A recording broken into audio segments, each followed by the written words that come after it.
Prosesi upacara nyiramin almarhum Nimade Nyablek yang merupakan ibunda dari Maijen TNI Purnawirawan Wisnu Bawatenaya dilangsungkan di Rumah Duka Banjarmunggu, Desa Gulingan, Kecamatan Mengui, Badung. Diketahui sebelumnya, almarhum meninggal dunia di RS Badung Mangusada dalam keadaan sakit Rabu 13 Desember pada pukul 8:05 WITA di usianya yang ke-83 tahun.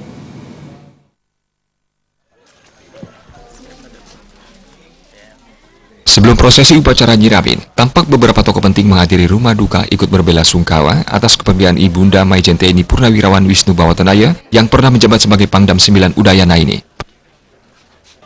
Prosesi nyiramin dilaksanakan pada sore hari sekitar pukul 16 WITA, di mana kerabat Banjar dan keluarga besar beserta kerabat telah berkumpul memenuhi rumah duka.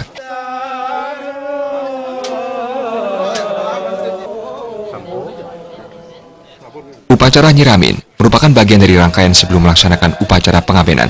Menurut keterangan dari cucu almarhum, Nimade Nyablek meninggalkan seorang suami bernama Mayor Purnawirawan Imade Dana dan 5 orang anak, diantaranya Wisnu Bawatenaya yang juga Ketua Parisada Hindu Dharma Indonesia periode saat ini, adalah anak kedua dari 5 bersaudara, juga memiliki seorang kakak, yakni Wisnu Bawatemaja, dan 3 orang adik, yakni Wisnu Bawatanumejaya, Wisnu Bawatarunajaya, dan adik perempuan Helinawati, serta meninggalkan 11 cucu.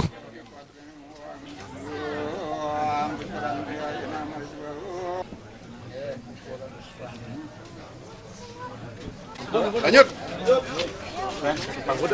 Satu kali.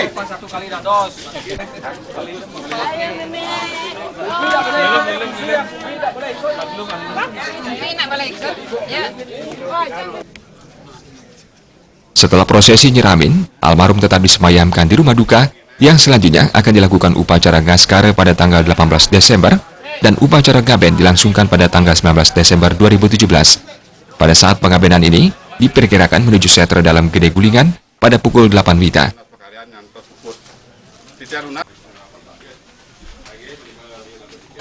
Alit Setiawan, Bali TV.